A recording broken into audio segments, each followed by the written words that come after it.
Hello दोस्तों, मैं आपका साथी मोहित एलम एक बार फिर से। आज का हमारा चैप्टर है बेसिक इलेक्ट्रिसिटी, मूल विद्युत। तो हम शुरू करते इसे। इलेक्ट्रिसिटी, विद्युत क्या है? फ्लो ऑफ इलेक्ट्रॉन्स और चार्ज, इलेक्ट्रॉनों या आवेशों का प्रवाह विद्युत कहलाता है। ठीक है। टू टाइप ऑफ इलेक्ट्रिसिटी, विद्युत दो प्रकार की होती है। स्टेबल इलेक्ट्रिसिटी, स्थिर विद्युत, और मूवेबल इलेक्ट्रिसिटी, गतिशील विद्युत। स्टेबल इलेक्ट्रिसिटी की खोज थेल्स ऑफ मिलेट्स ने की थी, स्थिर विद्युत की खोज। और मूवेबल इलेक्ट्रिसिटी, गतिशील विद्युत की खोज एलेसेंड्रो वोल्टा ने की थी। मूवेबल इलेक्ट्रिसिटी हम अपने दैनिक जीवन में जिसका ज़्यादातर यूज करते हैं और देखते हैं एक वायर से हम करंट को एक स्थान से दूसरे स्थान पर लेके जाते हैं। तो गतिशील विद्युत, मूवेबल इलेक्ट्रिसिटी वो होती है। स्टेबल इलेक्ट्रिसिटी, हम कोई भी गर्म कपड़ा होता है, कंबल वगैरह होते हैं, उस पे नाखून से रब होता है या कांच की छड़ से रब करते हैं तो चमक सी उत्पन्न होती है ना, उसे बोलते हैं स्टेबल इलेक्ट्रिसिटी। स्थिर विद्युत का वो एक उदाहरण है। ठीक है। आगे, इलेक्ट्रिक फील्ड इंटेंसिटी, विद्युत क्षेत्र की तीव्रता, इसे ई से डिनोट करते हैं। इलेक्ट्रिक फील्ड इंटेंसिटी को ई से डिनोट करते हैं। E इज इक्वल में F upon Q। F force होता है, ठीक है।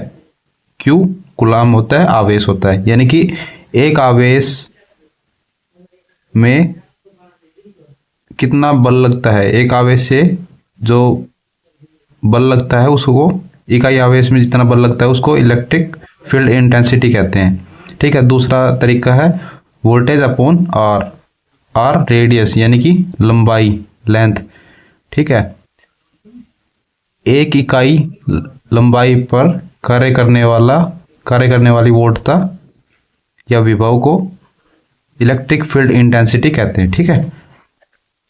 फॉर्मूला ही ज्यादातर याद रखो, फॉर्मूला ही आएगा, इसके अलावा कुछ ज्यादा डेफिनेशन तो कुछ पूछेगा नहीं, यही आएगा। Electric charge depends on number of electron. Electric charge, विद्युत आवेश किस पर निर्भर करता है? इलेक्ट्रॉनों की संख्या पर निर्भर करता है। अगर इलेक्ट्रॉनों की संख्या ज्यादा होगी तो चार्ज ज्यादा होगा, अगर इलेक्ट्रॉनों की संख्या कम होगी तो चार्ज कम होगा। ठीक है। यूनिट इलेक्ट्रिक चार्ज का मात्रक क्या है? कूलम। ठीक है। कूलम सी से डिनोट करते हैं इसको। कूलम इसका मात्रक है।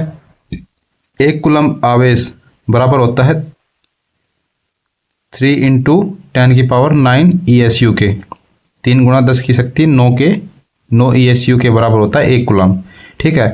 1 एम्पियर हावर, 1 एम्पियर घंटा किसके बराबर होता है? 3600 कूलम्स के। ठीक है। ये याद रखना थोड़ा, इसको तो याद करने का आसान सा तरीका है। हावर, आवर में कितना सेकंड होते हैं? एक आवर में 60 मिनट होते हैं और 3600 सेकंड होते हैं। ठीक है। तो 3600 सेकंड होते हैं, वैसे ही 3600 कूलम्स। 1 एम्पियर आवर में 3600 कूलम्स हो गए। ठीक है। एक फैराडे बराबर होता है 96,500 कूलम्स। ठीक है। ये भी याद रखना, ये तीनों ऑप्शन में पूछ सकता है। ठीक है, ऑप्शन टाइप में। लॉ ऑफ कूलम्स, कूलम का नियम क्या है? Force into Q1 into Q2 upon R square. यानी कि जो फोर्स, बल जो लगता है वो किसी स्थिर दो आवेशों के गुणनफल के समानुपाती होता है। ठीक है। और जो लंबाई होती है उसके वर्ग के उल्टा होता है, व्युत्क्रमानुपाती होता है। ठीक है। फोर्स, ये लॉ ऑफ कूलम्स है। जो बल लगता है उसको ये को कहते हैं ना चार्ज। जो भी बल लगता है उसको चार्ज बोलते हैं, इलेक्ट्रिक चार्ज। ठीक है। तो ये फॉर्मूला ही याद रखना है, ज्यादातर फॉर्मूला ही आता है। ठीक है। ज्यादा लंबा चौड़ा हिसाब किताब नहीं है इसका। Electric current, rate of following charge and electron. Electric current विद्युत धारा क्या है? आवेश या इलेक्ट्रॉन प्रवाह की दर। ठीक है, आवेश के प्रवाह की दर या फिर इलेक्ट्रॉन के प्रवाह की दर को विद्युत धारा कहते हैं, इलेक्ट्रिक करंट कहते हैं। ठीक है, इलेक्ट्रिक करंट का यूनिट क्या है, मात्रक क्या है इसका? Ampere and coulomb per second. ठीक है, एम्पियर और कूलम प्रति सेकंड इसका मात्रक है। ठीक है, next, direction of current. Current की दिशा कौन सी होती है, ये पता कैसे लगेंगे? Flow maximum to minimum voltage. Current कैसे फ्लो करता है? मैक्सिमम टू मिनिमम वोल्टेज, हमेशा उच्च विभव, उच्च वोल्टेज से निम्न विभव, जो कम वोल्टेज है उसकी तरफ प्रवाहित होता है। ठीक है, बहता है। Current always flow opposite side of electrons. धारा हमेशा इलेक्ट्रॉनों के विपरीत, अगर इलेक्ट्रॉन इस डायरेक्शन में मूव कर रहे हैं ना, तो धारा की दिशा इस डायरेक्शन में होगी। ठीक है, हमेशा इलेक्ट्रॉनों के दिशा के अपोजिट होती है, विपरीत। ठीक है, डीसी सर्किट दिष्ट धारा परिपथ में पॉजिटिव टू नेगेटिव टर्मिनल, धन टर्मिनल से ऋण टर्मिनल की ओर होती है धारा की दिशा। जब डीसी सर्किट होता है, दिष्ट धारा परिपथ होता है, तो उसमें धन टर्मिनल से ऋण terminal, positive to negative terminal की तरफ इसकी डायरेक्शन होती है। ठीक है, और एसी सर्किट में पॉजिटिव सर्कल, एसी सर्किट में कैसे जाते हैं? साइकिल ऐसे जाती है, ऐसे होती है। ठीक है, तो बिल्कुल सेंटर ऐसे होता है। ठीक है, अब ये पॉजिटिव, ये ऊपर की तरफ गया, इस सर्कल में, इस चक्कर में धनात्मक चक्कर बोलते हैं इसको, पॉजिटिव साइकिल। ठीक है, इस चक्कर के दौरान फेज टू न्यूट्रल होती है, फेज से न्यूट्रल की तरफ धारा प्रवाहित होगी। और जब ये नीचे की तरफ जाएगा, ये हो गया नेगेटिव चक्कर, ऋणात्मक चक्र, नेगेटिव सर्कल। इसके दौरान न्यूट्रल से फेज की तरफ उसकी डायरेक्शन हो जाएगी, दिशा उसकी बदल जाएगी, न्यूट्रल से फेज की तरफ हो जाएगी। ठीक है। अच्छा, 1 एम्पियर की परिभाषा क्या होती है? सरल है, बहुत ही आसान है।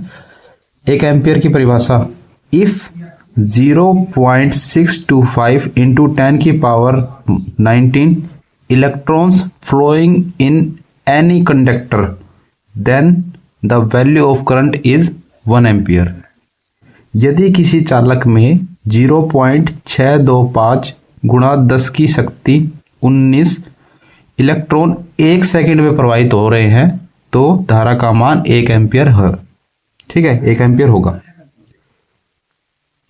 Speed of electron, speed of current 1,86,000 miles per second. धारा का वेग क्या है? 1,86,000 मील प्रति सेकंड। स्पीड ऑफ करंट भी यही है, स्पीड ऑफ लाइट भी यही है, धारा का वेग भी और प्रकाश का वेग भी सेम है। ठीक है, तो एक तो ये याद रखना, 0.625 इंटू 10 की पावर 19 और 1,86,000 माइल्स पर सेकंड, 1,86,000 मील प्रति सेकंड इसकी रफ्तार कह लो या वेग कह लो, चाल कह लो, वो है। ठीक है, करंट की और प्रकाश की, लाइट की। टाइप ऑफ करंट, करंट कितने प्रकार का होता है? विद्युत धारा के प्रकार, डायरेक्ट करंट होता है और अल्टरनेटिव करंट होता है। 2 प्रकार के, एसी और डीसी, 2 ही टाइप के हमने पढ़े। एसी करंट होता है, डीसी करंट होता है। AC alternative current, DC direct current. DC current, direct current, दिष्ट धारा। Current flow direction same according to time. दिष्ट धारा कौन सी होती है? धारा की दिशा समय के साथ नहीं बदलती हो, समय के साथ साथ चलती हो, साथ रहती हो, तो वो दिष्ट धारा परिपथ होती है। ठीक है, और जो समय के साथ बदल जाती है वो एसी करंट। ठीक है, अब डीसी भी 3 टाइप की होती है, प्योर डीसी, पल्सेटिंग डीसी और वेरिएबल डीसी। ठीक है, 3 टाइप की डीसी होती है, प्योर डीसी, शुद्ध डीसी, संपतित डीसी, पल्सेटिंग डीसी, ठीक है, वेरिएबल डीसी, परिवर्तनीय डीसी। प्योर डीसी में क्या होता है, magnitude and direction of current are constant. परिमाण और दिशा, किसकी दिशा, धारा की दिशा स्थिर रहती है। परिमाण भी स्थिर रहता है और दिशा, धारा भी स्थिर रहती है, ठीक है। पल्सेटिंग डीसी में मैग्नीट्यूड, वोल्टेज, मैग्नीट्यूड में क्या है, परिमाण में voltage variable but direction constant. संपतित डीसी में क्या होता है, परिमाण विभव, परिमाण में विभव तो परिवर्तनीय होता है, बदलता है, लेकिन दिशा स्थिर रहती है, ठीक है, तो वो संपतित डीसी होती है, पल्सेटिंग डीसी होती है। Variable DC, magnitude current variable but direction constant. Magnitude यानी परिमाण, कौन सी, धारा, धारा परिवर्तनीय होती है जबकि दिशा स्थिर रहती है। परिवर्तनीय डीसी में परिमाण, धारा परिवर्तनीय होती है, बदलती है, जबकि दिशा स्थिर रहती है, ठीक है, उसे वेरिएबल डीसी, परिवर्तनीय डीसी कहते हैं। अब आ गया AC current, alternative current. Alternative current क्या होता है, magnitude and direction of current variable with time. प्रत्यावर्ती धारा क्या होती है, धारा का मान व दिशा दोनों समय के साथ बदलते होते हैं या बदल जाते हैं, उन्हें प्रत्यावर्ती धारा कहते हैं, एसी करंट कहते हैं। एसी साइन वेव, ये भी कई टाइप की होती है, जैसे डीसी थी, pure DC, pulsating DC, variable DC. इसी टाइप में अल्टरनेटिव करंट भी कई टाइप का होता है, ठीक है। प्रत्यावर्ती धारा भी कई प्रकार की होती है। एसी साइन वेव होती है, ज्या तरंग AC, look like hemispherical. AC sine wave किस तरह की होती है, अर्धगोलाकार दिखती है, hemispherical, and gets from oscillator and alternator. और इसको क्या से प्राप्त किया जा सकता है, एसी से, एसी को अल्टरनेटर व दोलित्र से प्राप्त किया जाता है। अल्टरनेटर आपने देखा है, ब्याह शादी वगैरह होती है तो वहां पे ट्रैक्टर खड़ा रहता है ना बाहर, तो उसमें एक पंखा सा लगाया रहता है, थ्रेशर टाइप का पंखा सा लगाया रहता है, वो अल्टरनेटर रहता है, उससे वो चलता है ट्रैक्टर से, और उससे तार के जरिए हम विद्युत प्राप्त करते हैं, बिजली लेते हैं, ठीक है। एसी करंट वो पैदा करता है, वो अल्टरनेटर होता है, और दोलित्र ऑसिलेटर होता है, ठीक है। तो अल्टरनेटर और ऑसिलेटर दोनों से एसी ज्या तरंग यानी कि एसी साइन वेव हम प्राप्त कर सकते हैं, निकाल सकते हैं, बना सकते हैं, कुछ भी कह लो। Square wave AC, square wave में look like square and gets from oscillator, यानी कि इस टाइप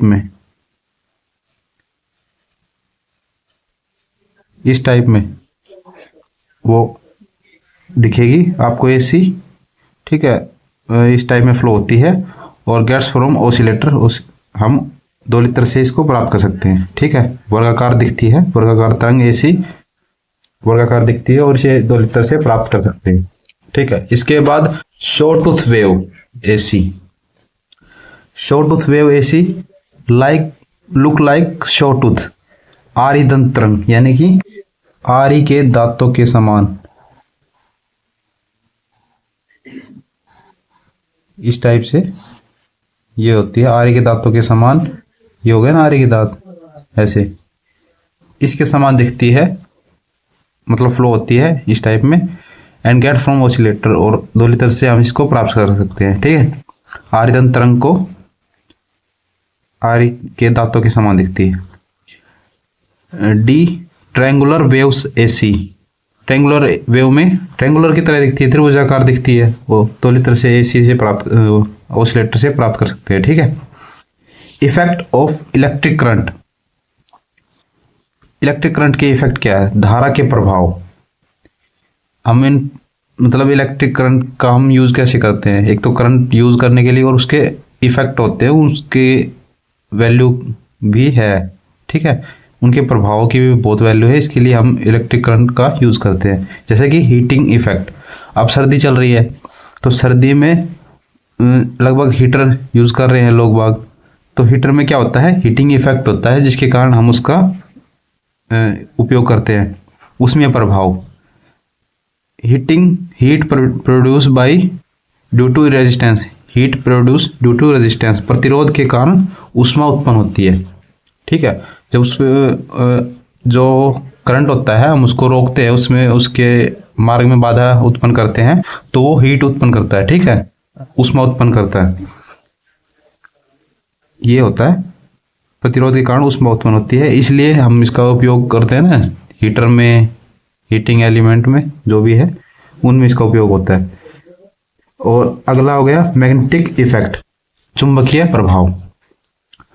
चुंबकीय प्रभाव का कब दिखता है, when current flow through a conductor, जब विद्युत धारा को किसी चालक में से प्रवाहित किया जाता है। A magnetic field is generated, और एक तो चालक के चारों ओर एक चुंबकीय क्षेत्र उत्पन्न हो जाता है। दिस कॉल्ड मैग्नेटिक इफेक्ट, यही चुंबकीय प्रभाव होता है। ठीक है, मैग्नेटिक इफेक्ट, इससे हम मोटर, जनरेटर ये काम करते हैं मैग्नेटिक इफेक्ट के ऊपर। ठीक है, हम उसमें चुंबक होती है, शाफ्ट में इलेक्ट्रिसिटी मतलब सप्लाई देते हैं, और वो चुंबक के कारण उसमें जब नॉर्थ से साउथ ऐसे डायरेक्शन में वो चुंबकीय क्षेत्र उत्पन्न होता है ना, तो उसके कारण वो मूव करने लग जाती है। तो ऐसे जनरेटर की तरह वो काम करता है, मोटर और जनरेटर इस मैग्नेटिक इफेक्ट पर काम करते हैं। ठीक है,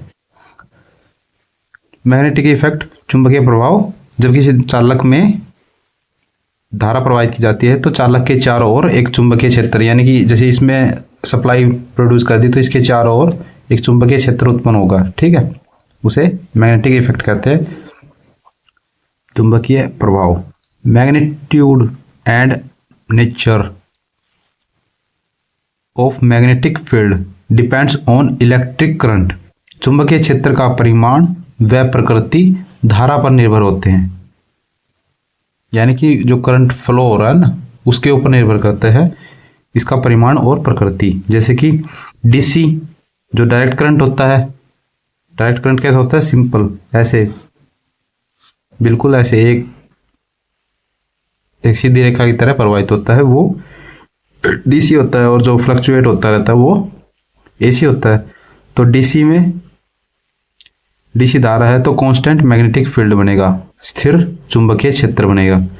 और एसी, सिंगल फेस एसी है तो अल्टरनेटिव मैग्नेटिक फील्ड बनेगा, प्रत्यावर्ती चुंबकीय क्षेत्र बनेगा। ठीक है, टू फेस, ये फाई का निशान फेस का होता है, फेस को फाई से डिनोट करते हैं। ठीक है, तो two phase AC pulsed rotating magnetic field, ये संपतित घूर्णी क्षेत्र उत्पन्न करता है जो टू फेस एसी होती है, दो फेज प्रत्यावर्ती धारा जो प्रवाहित करते हैं। तो पल्स्ड रोटेटिंग मैग्नेटिक फील्ड, संपतित घूर्णी क्षेत्र, मैग्नेटिक चुंबकीय क्षेत्र उत्पन्न होता है। ठीक है, थ्री फेस एसी, तीन फेज प्रत्यावर्ती धारा अगर प्रवाहित करते हैं तो smooth rotating magnetic field, smooth घूर्णी चुंबकीय क्षेत्र उत्पन्न होता है। ठीक है, अगला तीसरा हमारा इफेक्ट होता है केमिकल इफेक्ट, रासायनिक प्रभाव।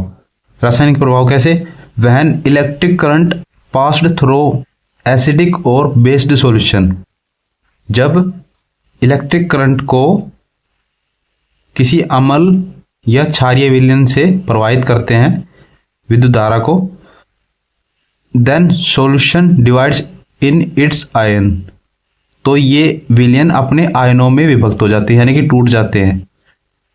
तो इसी इफेक्ट को क्या कहते हैं, केमिकल इफेक्ट, रासायनिक प्रभाव। ठीक है, electroplating, capacitors, metal purification and extraction. Electroplating विद्युत लेपन, कैपेसिटर्स संधारित्र, और मेटल प्योरिफिकेशन धातु शुद्धिकरण एंड एक्सट्रैक्शन और निष्कर्षण में। इसका उपयोग किया जाता है।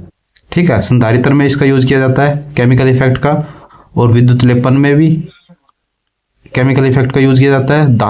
धातु जो भी होती है, मेटल, सोना चांदी वगैरह, इन सबको शुद्ध करने के लिए उनको उनके निष्कर्षण में केमिकल इफेक्ट का यूज किया जाता है। ठीक है, उपयोग किया जाता है।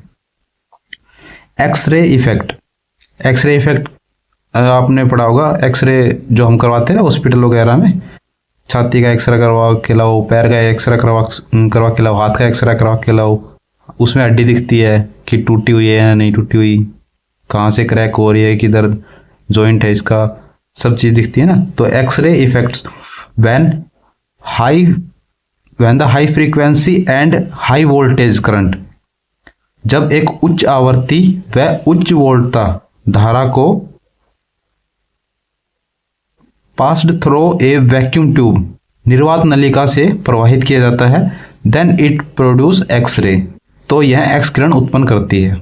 ठीक है, जब हम किसी उच्च आवर्ती हाई फ्रीक्वेंसी या फिर हाई वोल्टेज को किसी वैक्यूम ट्यूब से है ना फ्लो करवाते हैं, तो वो एक एक्स किरण उत्पन्न करती है, उसके कारण एक्सरे किया जाता है। ठीक है, यानी कि हमारे शरीर से भी एक्सरे गुजरती है जब एक्सरे करते हैं। ठीक है, ये हॉस्पिटल में यूज किया जाता है। गैस आयनाइजेशन इफेक्ट, गैसीय आयनीकरण प्रभाव, ये कैसे होता है? When electric current is passed through a gas, जब इलेक्ट्रिक करंट को पास किया जाता है एक गैस डिस्चार्ज ट्यूब से, गैस विसर्जन नलिका से प्रवाहित किया जाता है विद्युत धारा को, तब देन द गैस गेट्स आयनिज्ड, तो गैस का आयनीकरण हो जाता है। ठीक है, गैस आयनित हो जाती है, यानी कि उसमें करंट मतलब चमक वगैरह उत्पन्न हो जाती है। ठीक है, आयनीकरण हो जाती है। इसका इफेक्ट कहाँ करते हैं? इस इफेक्ट का उपयोग होता है जो नियॉन साइड लैंप हो गए, ठीक है, और ट्यूब वगैरह हो गई, बड़ी बड़ी ट्यूब सी लगी होती है ना लाइट की, ठीक है, उनमें इसका यूज करते हैं। नियॉन साइन लैंप हो गया, इलेक्ट्रिक ट्यूब वगैरह हो गई, उनमें सिस्का एलईडी ठीक है, उनमें इसका यूज करते हैं गैस आयनीकरण प्रभाव का। फिजिकल इफेक्ट यानी कि शारीरिक प्रभाव। शारीरिक प्रभाव जैसे कि हमें करंट लगता है, महसूस होता है, उसके हिसाब से the shock that a human gets depend on the current voltage time. The shock, जो मानव को लगने वाला झटका है, वो फिजिकल इफेक्ट में आता है, और यह डिपेंड करता है कि इस पर यह वोल्टता व समय पर निर्भर करता है। करंट शॉक वाला current depend on voltage and time, धारा और समय पर निर्भर करता है, वोल्टता और समय पर निर्भर करता है लगने वाला करंट जो है। धारा कितनी प्रवाहित की जा रही है, वोल्टेज कितनी है इसकी, और कितने टाइम तक इसको लगा मतलब ये संपर्क में रहता है, तो उससे इसका प्रभाव पता चलता है कितना इफेक्ट करता है। 5 मिली एम्पियर करंट धारा, जो 5 मिली एम्पियर की धारा है, उससे अगर हमारा शरीर संपर्क में आता है तो टिंकलिंग होती है, झंझनाहट, टिंकलिंग, जैसे हाथ झरनाने लग जाता है। ठीक है, तो 5 मिली एम्पियर करंट की वजह से हमारा जब संपर्क में हमारा हाथ आता है तो वो झरनाने लग जाता है। ऐसे शरीर का कोई भी हिस्सा है वो झंझनाहट महसूस होगी उसमें। 20 मिली एम्पियर करंट से शॉक लगेगा, झटका लगेगा, मतलब दर्द भी होगा उसमें। ठीक है, खाली झंझनाहट नहीं होगी, दर्द होगा उसमें, झटका लगेगा पूरा। और 50 मिली एम्पियर करंट में डेथ हो जाती है, मृत्यु हो जाती है, कार्डियक अरेस्ट होके उसकी जान चली जाती है व्यक्ति की। 200 मिली एम्पियर करंट से बॉडी बर्निंग, शरीर जलना शुरू हो जाता है। 200 मिली एम्पियर का करंट के संपर्क में जब अगर शरीर आता है ना तो जलना शुरू हो जाता है। Electric potential, the work done to bring a unit charge from infinite to a point of electric field, विद्युत विभव, इलेक्ट्रिक पोटेंशियल विद्युत विभव यानी कि वोल्टेज। इकाई धन आवेश को अनंत से विद्युत के किसी बिंदु तक, विद्युत क्षेत्र के किसी बिंदु तक लाने में किया गया कार्य विद्युतीय विभव कहलाता है। ठीक है, अनंत से और किसी पॉइंट तक, विद्युत क्षेत्र के किसी पॉइंट तक लाने में किया गया कार्य इलेक्ट्रिक पोटेंशियल या विद्युत विभव कहलाता है। ठीक है, इसे विद्युतीय दाब, it also called electric pressure, विद्युतीय दाब या इलेक्ट्रिक दाब भी कहते हैं। ठीक है, वोल्टेज वर्क डन, किया गया कार्य बटा में अपॉन चार्ज आवेश। ठीक है, वो वोल्टेज हो जाएगी। पोटेंशियल, लो वोल्टेज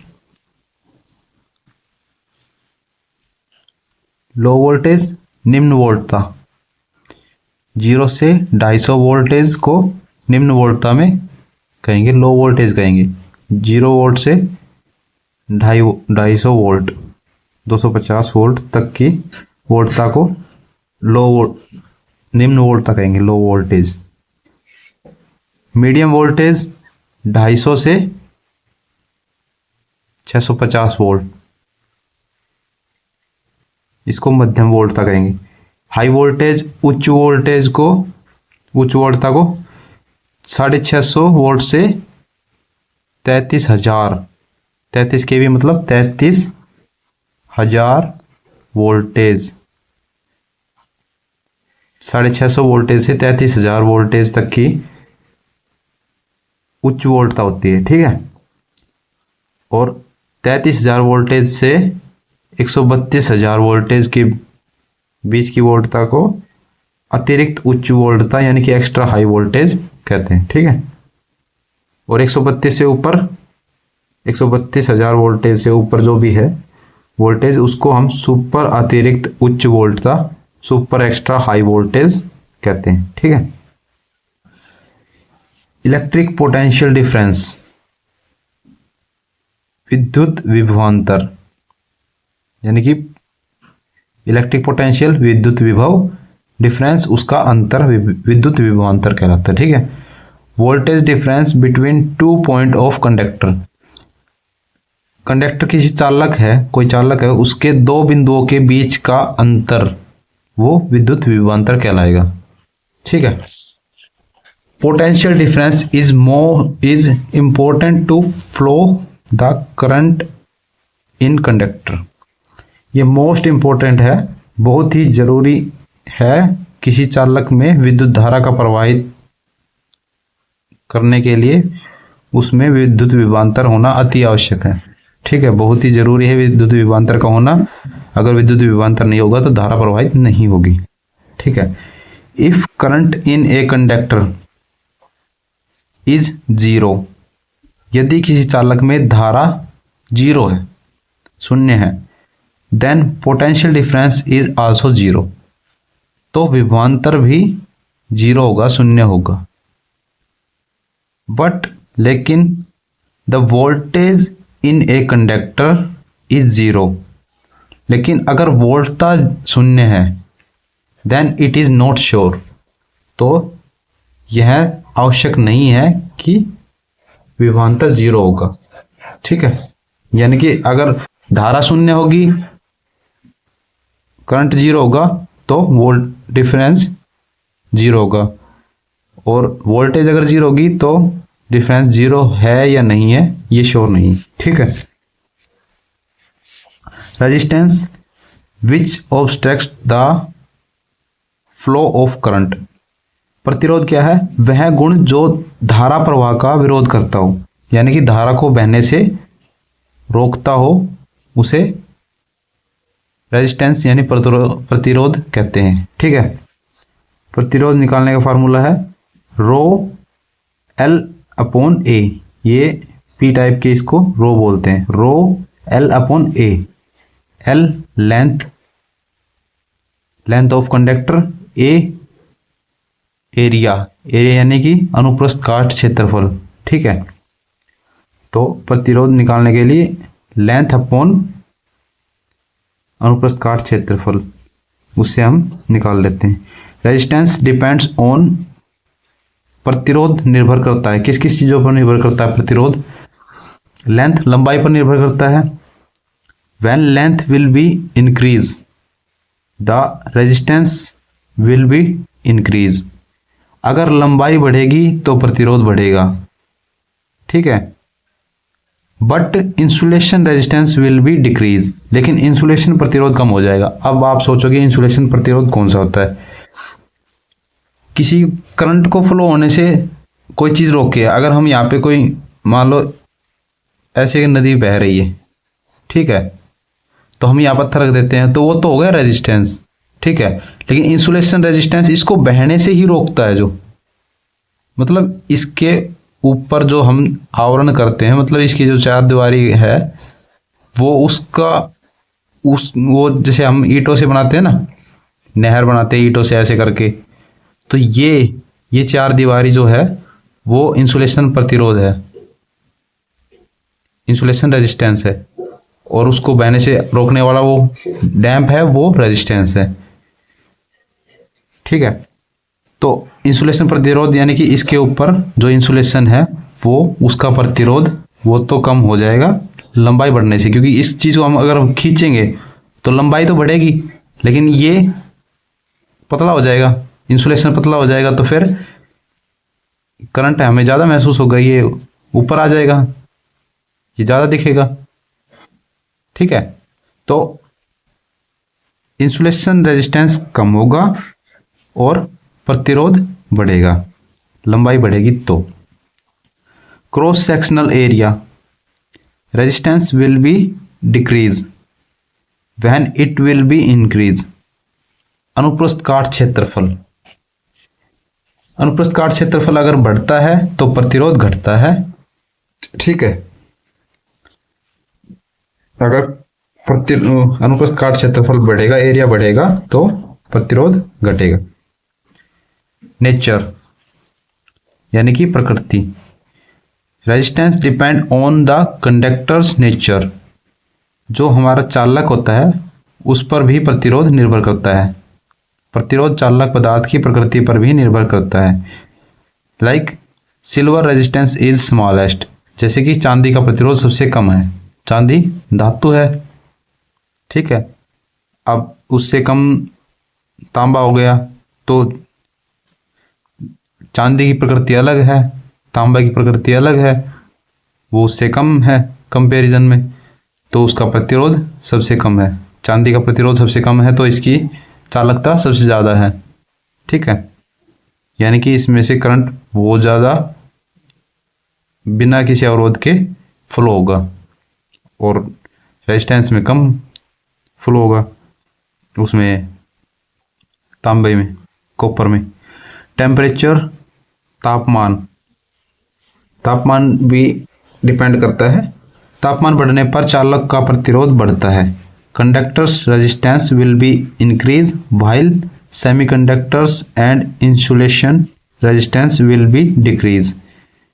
तापमान बढ़ने पर चालकों का प्रतिरोध तो बढ़ता है, जबकि अर्धचालक व कुचालकों का प्रतिरोध घटता है।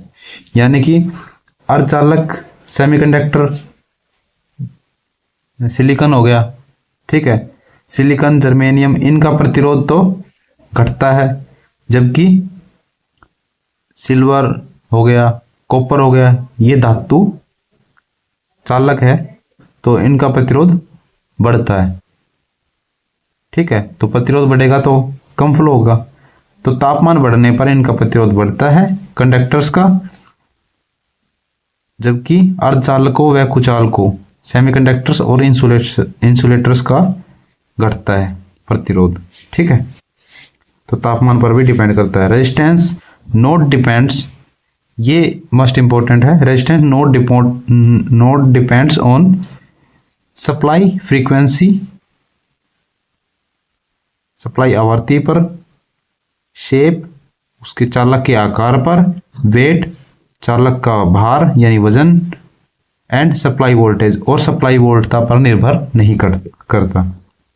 प्रतिरोध, सप्लाई फ्रीक्वेंसी, सप्लाई आवृत्ति, शेप उसका आकार, वेट उसका वजन, किसका, कंडक्टर का, एंड सप्लाई वोल्टेज, और उसमें जो सप्लाई वोल्ट दे रहे हैं हम उस पर निर्भर नहीं करता, वो चाहे ज़्यादा हो चाहे कम हो, उससे रेजिस्टेंस पर, प्रतिरोध पर कोई प्रभाव नहीं पड़ेगा। ठीक है। Resistivity, it is the resistance of a conductor with a unit of length and cross sectional area. प्रतिरोधकता क्या है? रेजिस्टिविटी इकाई लंबाई व इकाई अनुप्रस्थ काट क्षेत्रफल चालक का प्रतिरोध। ठीक है। प्रतिरोधकता के केवल चालक की प्रकृति व ताप पर निर्भर करती है। It depends only nature and temperature. केवल उसकी प्रकृति, चालक है, कुचालक है, अर्धचालक है, इस टाइप से उसकी प्रकृति, चालक की प्रकृति कि कंडक्टर है, सेमीकंडक्टर है या इंसुलेटर है, उस पर डिपेंड करती है, और टेम्परेचर, प्रतिरोध, तापमान पर प्रतिरोधकता निर्भर करती है। ठीक है। रेजिस्टिविटी, प्रतिरोधकता डिसाइडेड निर्धारित, मतलब प्रतिरोधकता को निर्धारित किया जाता है 20 डिग्री तापमान पर। ठीक है। 20 डिग्री तापमान पर हम मापते हैं कि इस चालक की प्रतिरोधकता कितनी है, डिसाइडेड किया जाता है, निर्धारित किया जाता है। और उसका कंडक्टर प्रतिरोधकता, कंडक्टर चालक 10⁻⁸ ओम मीटर से 10⁻⁶ ओम मीटर तक होती है। चालकों की प्रतिरोधकता 10⁻⁸ ओम मीटर से 10⁻⁶ ओम मीटर तक होती है। और इंसुलेटर जो कुचालक होते हैं उनकी प्रतिरोधकता 10⁻12 ओम मीटर से 10⁻18 ओम मीटर तक होती है। ओम मीटर इसकी यूनिट है, प्रतिरोधकता की, रेजिस्टिविटी की यूनिट है ओम मीटर। ठीक है। ओम मीटर।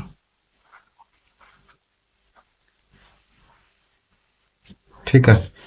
कंडक्टेंस, जैसे रेजिस्टेंस था उसके अपोजिट बिल्कुल कंडक्टेंस है।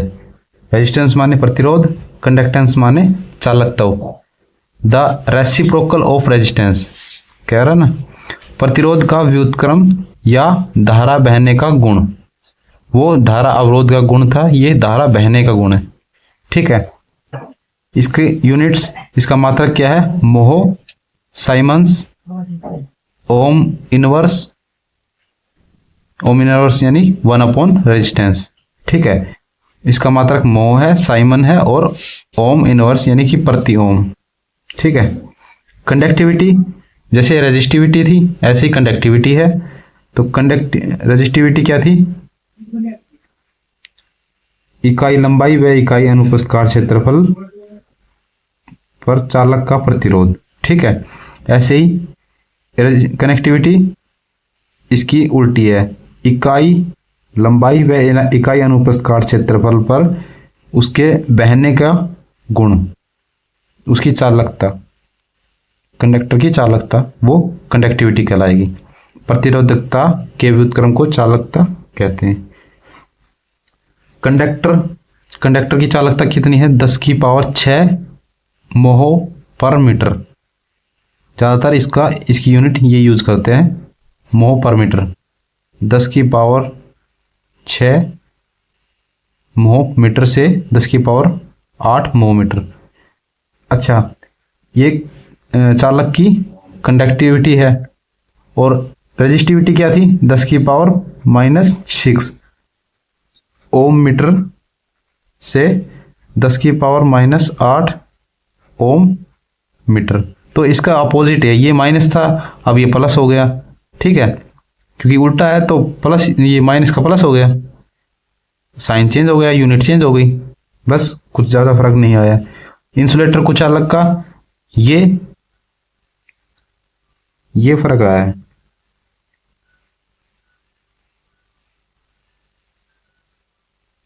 सॉरी, उसमें उल्टा था, 10⁻⁻8 से 10⁻⁻6 थे ओम मीटर।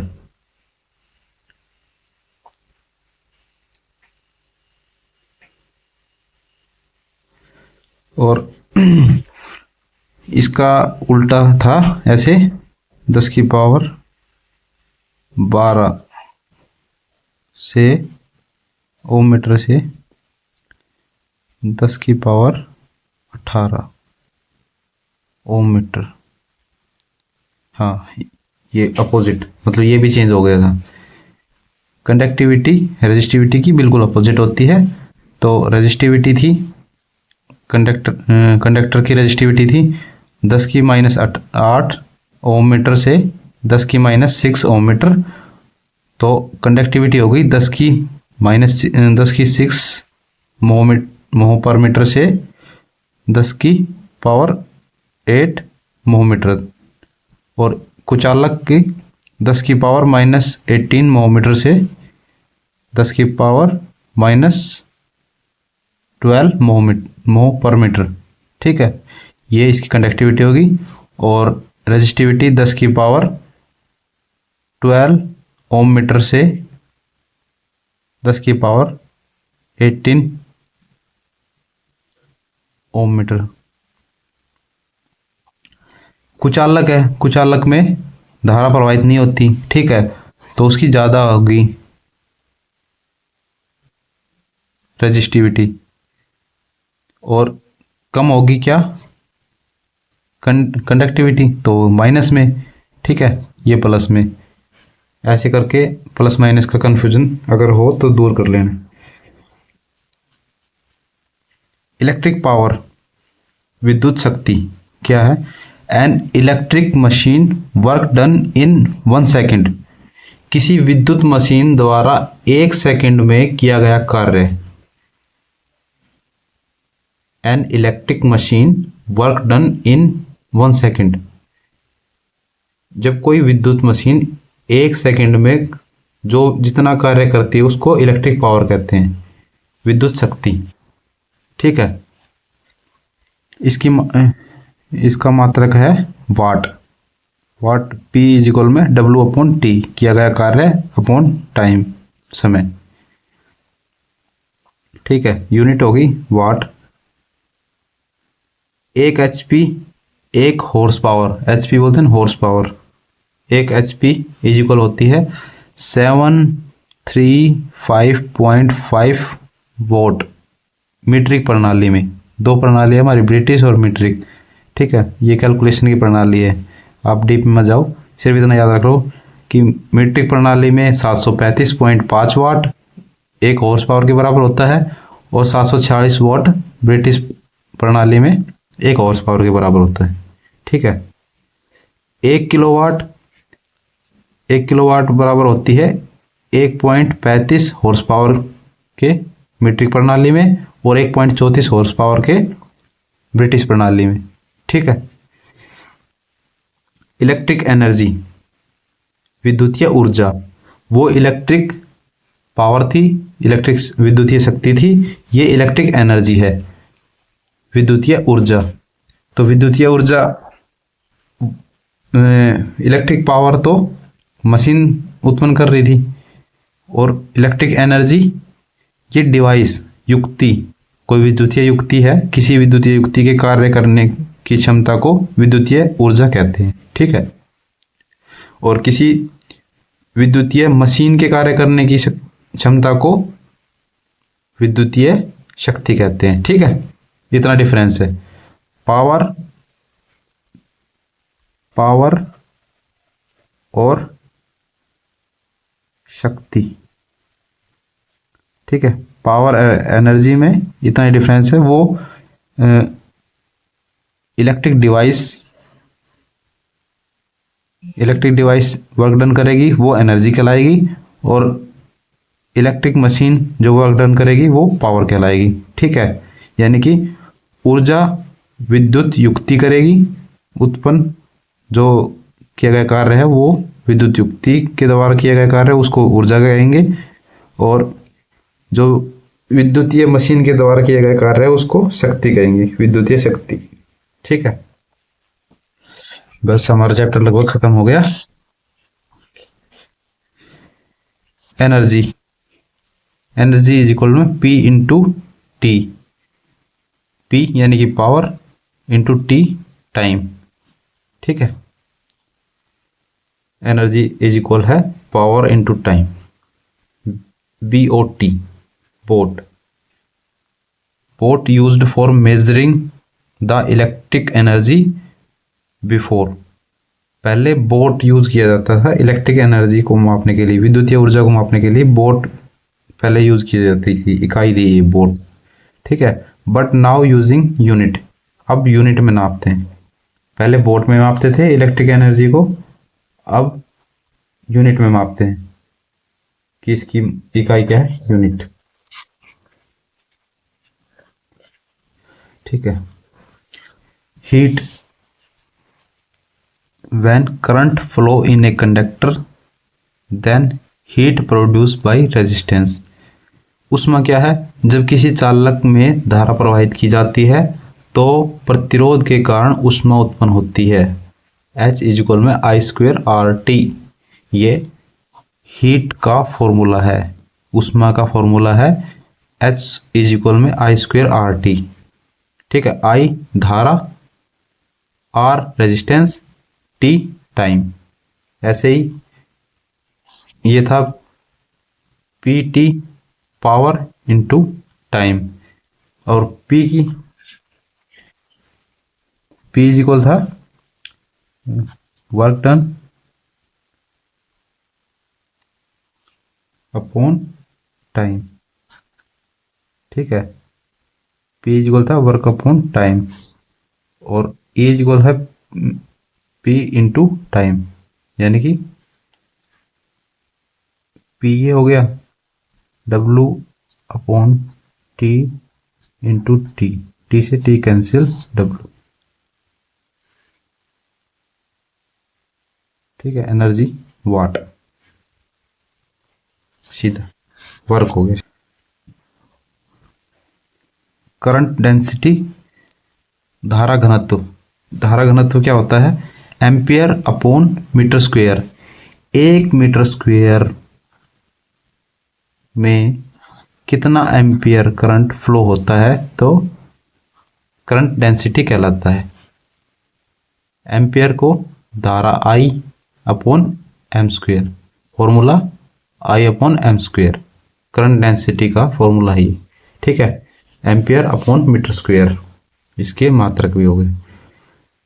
चार्ज डेंसिटी, आवेश घनत्व, आवेश घनत्व क्या होता है, कूलम्ब पर मीटर स्क्वायर, यानी कि आवेश 1 मीटर स्क्वायर लेंथ में कितना आवेश उत्पन्न होता है तो वो चार्ज डेंसिटी कहलाता है, धारा ये आवेश घनत्व। ठीक है, कूलम्ब अपॉन मीटर स्क्वायर इसका यूनिट हो गई। ठीक है, फ्लक्स डेंसिटी, फ्लक्स वही हो गया फ्लक्स घनत्व, 1 मीटर स्क्वायर में कितना फ्लक्स उत्पन्न होता है वो फ्लक्स डेंसिटी होगी। सिर्फ ये फार्मूला याद कर लो, ज़्यादा दिमाग खर्च करने की जरूरत है नहीं कि फ्लक्स क्या होता है, ऐसी डेंसिटी वगैरह, सिर्फ इतना, ये जो इम्पोर्टेंट है वही करवा रहा हूँ मैं। ये पूछा जा सकता है फॉर्मूला इसका, तो ये अपना चैप्टर तो बहुत बड़ा होता है कि भाई एक ही चीज़ अगर ब्रीफ में बताने लग गया तो बहुत बड़ा चैप्टर हो जाएगा। जो मेन है वो पढ़ लीजिए, क्योंकि हमारा सिलेबस हमें ज़्यादा फोकस नहीं कर रहा, ज़्यादा दिमाग को पजल नहीं करना। Flux in 1 metre square is called flux density. Flux घनत्व क्या कहता है, 1 मीटर स्क्वायर में जितना फ्लक्स लगता है वो फ्लक्स घनत्व कहलाता है। Weber upon metre square, WB weber upon metre square, ये फ्लक्स डेंसिटी होता है। अच्छा, कुछ इंपॉर्टेंट फॉर्मूले और है, एक बार देख लीजिए क्योंकि वो भी आएंगे और हमें बेसिक नॉलेज भी होनी चाहिए इन फॉर्मूलों की। तो वोल्टेज सबसे पहले लेते हैं वोल्टेज, ठीक है। वोल्टेज किसके बराबर होती है? I R. आई आर क्या होता है इसमें? आई करंट यानी कि धारा, ठीक है, और आर रेजिस्टेंस, प्रतिरोध, ठीक है। तो ये दो हो गए। V is equal to I R. अगर हमें वोल्टेज निकालनी है तो आई आर से निकालेंगे, ठीक है। और अगर आई निकालना है, ठीक है, तो ये आर इधर चला जाएगा, इधर जाएगा तो ये इधर है मल्टीप्लाई में, उधर जाएगा तो डिवाइड में। I is equal to V upon R, ठीक है। वी निकल गया, आई निकल गया, और आर निकालना हो तो आर निकालना है तो आई अपॉन में चला जाएगा, वी अपॉन आई, ठीक है। ये तीन हो गए। वोल्टेज, वोल्टेज और आई से करंट हो गया, ठीक है, आर से रेजिस्टेंस। तीनों तीनों का फार्मूला हो गया, ठीक है। वोल्टेज का फार्मूला आई आर, करंट का फार्मूला आई का आई इज इक्वल में वी अपॉन आर, और रेजिस्टेंस का फार्मूला आर इज इक्वल में वी अपॉन आई, ठीक है। अब आते हैं पावर के फॉर्मूले पर। पावर यानी कि शक्ति, इलेक्ट्रिक पावर, विद्युतीय शक्ति, किससे डिनोट करते थे? पी से। पावर इज इक्वल में V I, power is equal है वी इंटू आई, ठीक है। अब वी इंटू आई है तो वी की जगह अगर हम ये यूज करें तब तब पी इज इक्वल में क्या हो जाएगा? वी की जगह यूज करना आई आर, और आई तो है ही, तो आई आई आई स्क्वेयर और आर। पी इज इक्वल में आई स्क्वेयर आर भी हो गया, ठीक है। पी इज इक्वल में वी आई भी हो गया, दो। और अगर हम आई स्क्वेयर आर है तो आई स्क्वेयर आर की जगह, अगर आर की जगह हम वी अपॉन आई लेते हैं, ठीक है, आर की जगह वी अपॉन आई लेते हैं, तब पी इज इक्वल क्या हो जाएगा? आई स्क्वेयर है इनटू में आर की जगह वी अपॉन आई, तो आई से एक आई बच गया, कैंसिल हो गया। वी इंटू आई ये हमने स्टार्टिंग में कर लिया था। अब आई स्क्वेयर को लेते हैं, चलो चेंज करते हैं आई स्क्वेयर से। पी इज इक्वल हो गया आई स्क्वेयर की जगह आर है, I square, I is equal में वी अपॉन आर, तो वी अपॉन आर इसका स्क्वेयर इंटू आर, यानी कि इसका मतलब होता है V square upon R square into R. तो आर से आर स्क्वेयर का एक कैंसिल हो जाएगा, आर बच गया, वी स्क्वेयर अपॉन आर, तो पी इज इक्वल में वी स्क्वेयर अपॉन आर। एक ये आ गया, एक दो तीन, पावर के तीन फॉर्मूले आ गए, ठीक है। और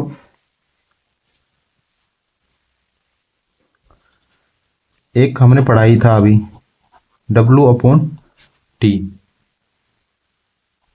वर्क अपॉन टाइम, वर्क कार्य अपॉन यानी कि Q upon T, coulomb upon time, work done coulomb upon time. ठीक है, और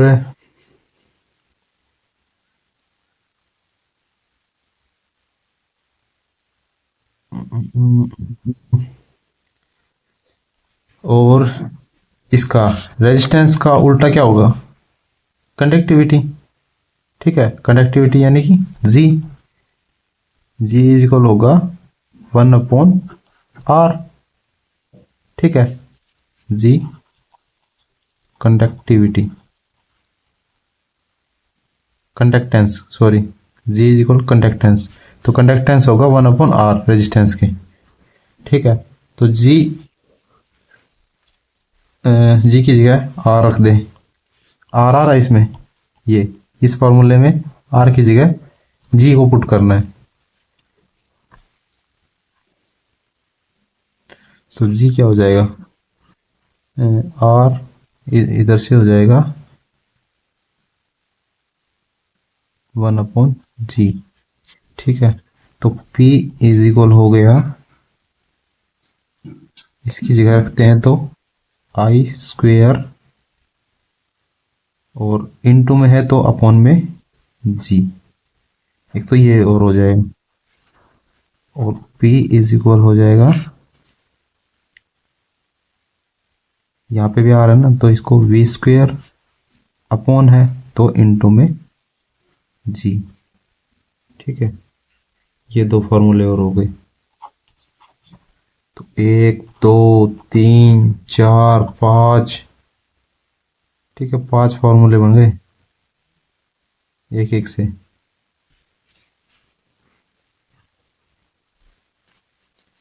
ऐसे ही फिर एनर्जी हो गया,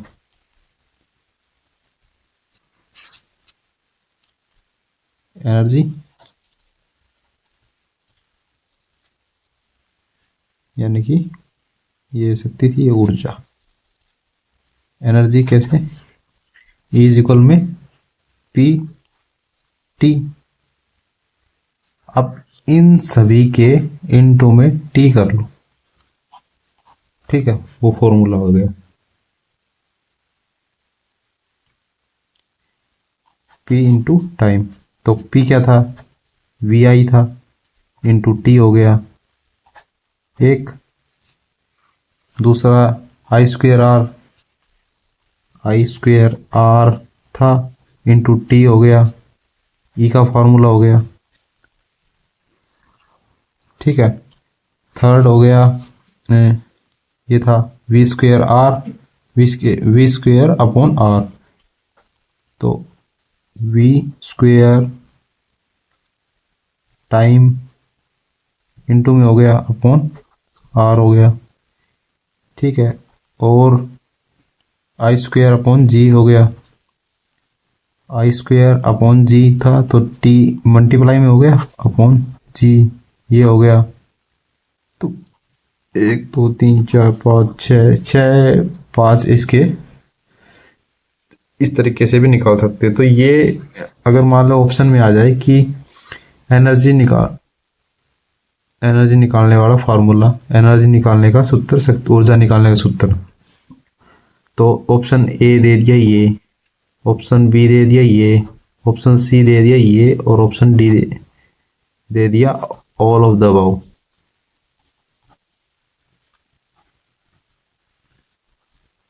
तो कंफ्यूज नहीं होना है, ए भी ठीक है, बी भी ठीक है, सी भी ठीक है हमारा, यानी कि all of D option is the correct answer.